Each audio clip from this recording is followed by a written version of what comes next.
बिस्मिल्लाहिर्रहमानिर्रहीम, अस्सलाम वालेकुम। मैं हूं शफकत अली और आप देख रहे हैं मेरा यूट्यूब चैनल। हमारे साथ मौजूद हैं अमेरिका से एस्ट्रोलॉजर मलक महबूब, जिनके साथ बात करेंगे हम कुछ मुल्की सियासत पर और उसके साथ साथ इमरान खान के जायचे पर भी, क्योंकि पाकिस्तान की सियासत का कहने के महवर इस वक्त इमरान खान की जात है और इमरान खान की पर्सनैलिटी है।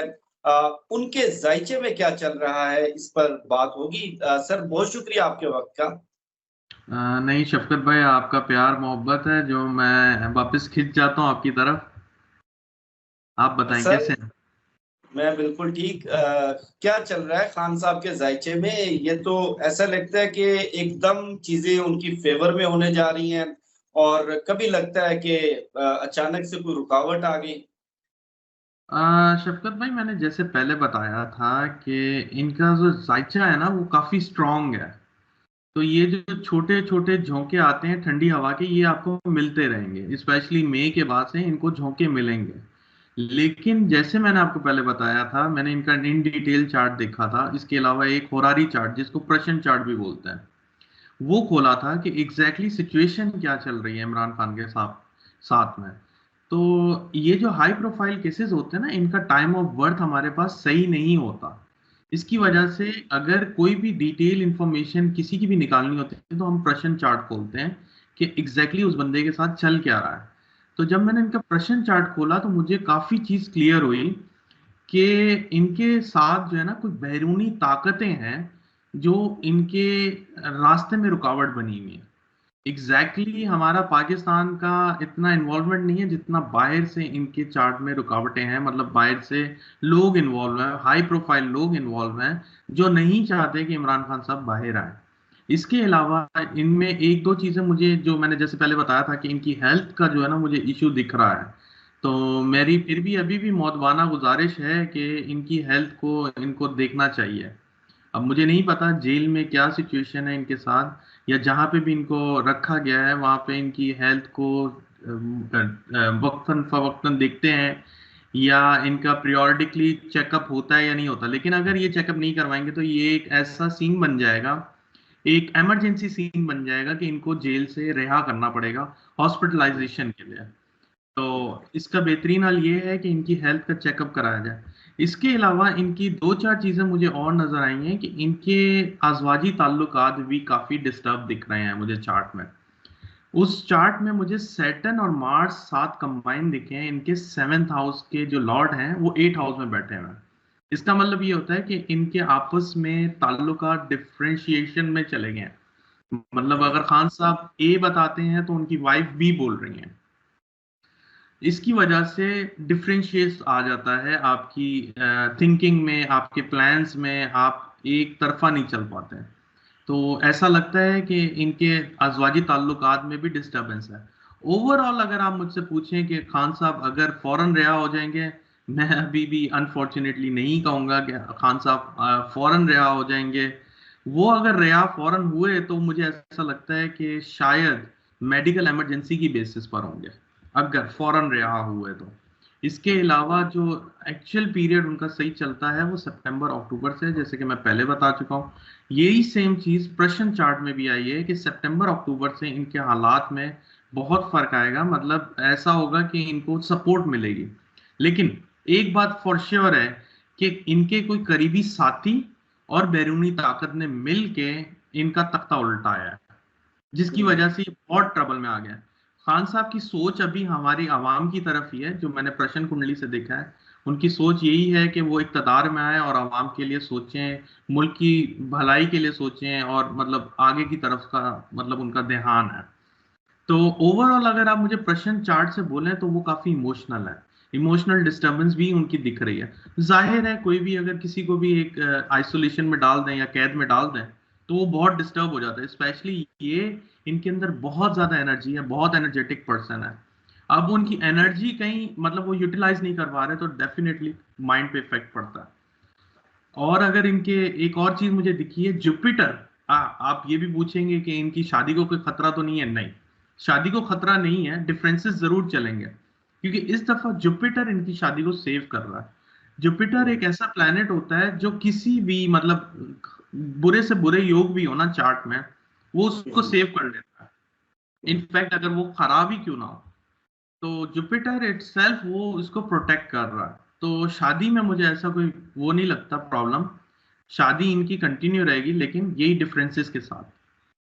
और ये है कि जुलाई अगस्त में ऐसा कोई सीन हो सकता है कि ये इनको मुंतकिल करें कहीं और, क्योंकि ऐसे हालात बनेंगे, ऐसे हालात की तरफ मुल्क जाएगा, या आप कह सकते हैं कि इनके ऊपर ऐसा प्रेशर बन जाएगा गवर्नमेंट के ऊपर कि इनको समहाउ इनको हाउस अरेस्ट करना पड़ेगा। जैसे मैंने लास्ट टाइम आपको अपनी वीलॉग में कहा था कि हम लोगों को उनको मतलब चेहरा या उनकी तस्वीर आएगी, आप देख चुके हैं, एक दफा तस्वीर भी आई है उनकी, लेकिन डायरेक्ट कोऑर्डिनेशन विद पब्लिक अभी मुझे नहीं दिखता। उसमें थोड़ा टाइम लगेगा। उसमें आप कह सकते हैं अक्टूबर नवंबर से जो वो कम बैक करेंगे तब आपको दिखेगा कि हाँ अब कुछ चांसेस हैं। इन बिटवीन ये जुलाई अगस्त सितंबर अक्टूबर ये ऐसे ही चलेगा, थोड़ा सा कम बैक करेंगे, फिर एक रुकावट आएगी, फिर बैक फुट फ्रंट फुट, इस तरह से ही चलता रहेगा। तो ये है अभी इनके करंट जायचे के हालात। अच्छा, उनके खिलाफ जो केसेस कोर्ट में जिनका ट्रायल चल रहा है, कुछ केसेस जिनमें कन्विक्शन हो गई है लेकिन अपील में चल रहे हैं, खास तौर पर दो केसेस साइफर और इद्दत में निकाह वाला जो मामला है, वो तो बिल्कुल अपनी फाइनल स्टेज पर है। तो क्या इन स्पेसिफिक केसेस में कोई रिलीफ मिलने की उम्मीद अभी नजर आ रही है कि कब तक ये रिलीफ मिल सकता है? शफकत भाई, जो रिलीज की बात है या रिलीफ की बात है, ये दोनों चीजें मुझे, एक तो जो मई का ये जो पीरियड है ना 23 से 25 तक का, ये एक ऐसा खतरनाक पीरियड है जिसमें बड़े ट्विस्ट एंड टर्न आपको दिखेंगे। मतलब एक दिन यहाँ आपको नजर आएगा, दूसरा दिन उनके अनफेवर दिखेगा, एक दिन आप बोलेंगे लो भाई आप अब तो खान साहब निकल गए, दूसरे दिन ऐसा कुछ आ जाएगा कि लो भाई फिर ये बात कहीं और की कहीं निकल गई। तो ये ट्विस्ट एंड टर्न वाला टाइम चलेगा। जुलाई के बाद जो है मामलात कुछ ऐसे दिखेंगे आपको कि बहुत ज्यादा इनके फेवर में आना शुरू हो जाएंगे।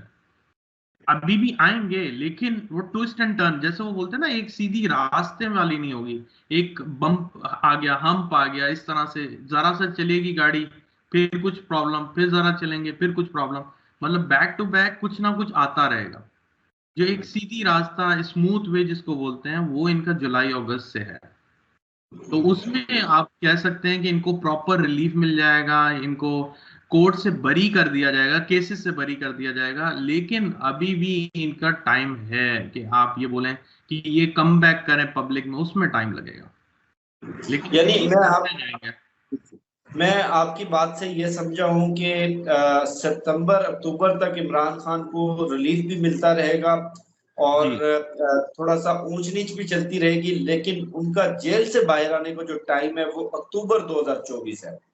जी बिल्कुल, अक्टूबर 2024 के बाद इनके बहुत अच्छे चांसेस हैं कि इनको रिलीज कर दिया जाएगा। लेकिन मैं फिर एक बात वापस कहूंगा, अगर ऐसे कोई मामलात हुए कि जिसमें बैरूनी ताकतें मुलव्विस हुई, तो फिर इनका जरा बाहर निकलने में दिक्कतें आएंगी। दिक्कत से मुराद मुश्किलें आएंगी, इनको काफी ट्रबल्स का सामना करना पड़ेगा। आवाम हमारी चाहती है कि वो बाहर आ जाएं, वो दिखता भी है इनके चार्ट में कि आवाम इनके साथ है, ऊपर वाली की ताकत इनके साथ है। लेकिन सिर्फ जो प्रॉब्लम हो रही है वो ये है कि जो बैरूनी ताकतें हैं ना, वो इनको पीछे धकेल के बैठी हुई हैं, वो इनको बाहर नहीं निकलने दे रही, क्योंकि इनको पता है कि इस दफा मैंने जैसे कहा था कि खान साहब जब भी बाहर आ गए इस दफा, वो एक इस तरीके से कम बैक करेंगे कि जिसका तस्वुर या जिसका ख्याल किसी ने भी नहीं सोचा होगा। और मैंने जैसे कि पिछले वीलॉग में आपको काफी दफा कहा है, खान साहब अगर इस दफा बाहर आएंगे तो वो इस स्ट्रेटेजी से आएंगे कि उनको हराना नामुमकिन है।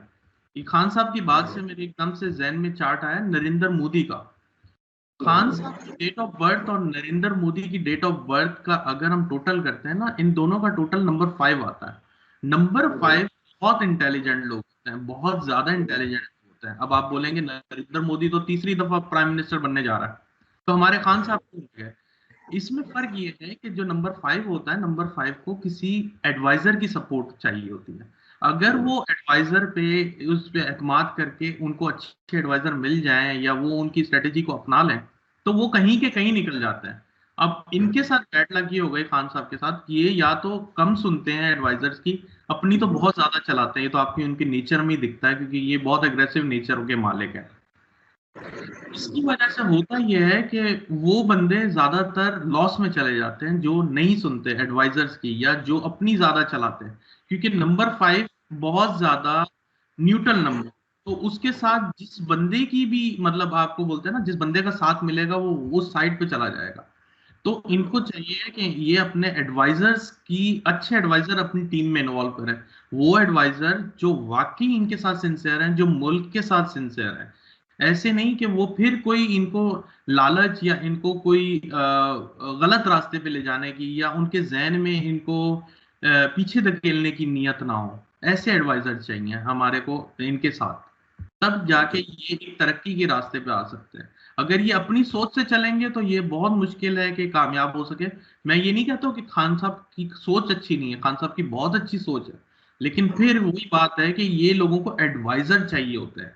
अगर ये लोग एडवाइजर का सपोर्ट नहीं देंगे तो ये आगे नहीं बढ़ सकते, क्योंकि ये न्यूट्रल नंबर है। नंबर 5 अगर आप देखें तो नंबर 1 से लेके नंबर 4 और नंबर 6 से लेके नंबर 9 के बीच में आता है।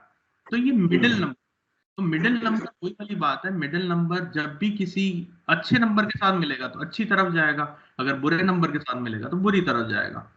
तो नंबर 5 को सिर्फ अच्छे नंबर की सपोर्ट चाहिए होती है, इसलिए इनको बहुत अच्छे एडवाइजर की जरूरत है in order to come back. अगर ये कम बैक करना चाहते हैं तो इनको एक अच्छे एडवाइजर की सपोर्ट लगेगी।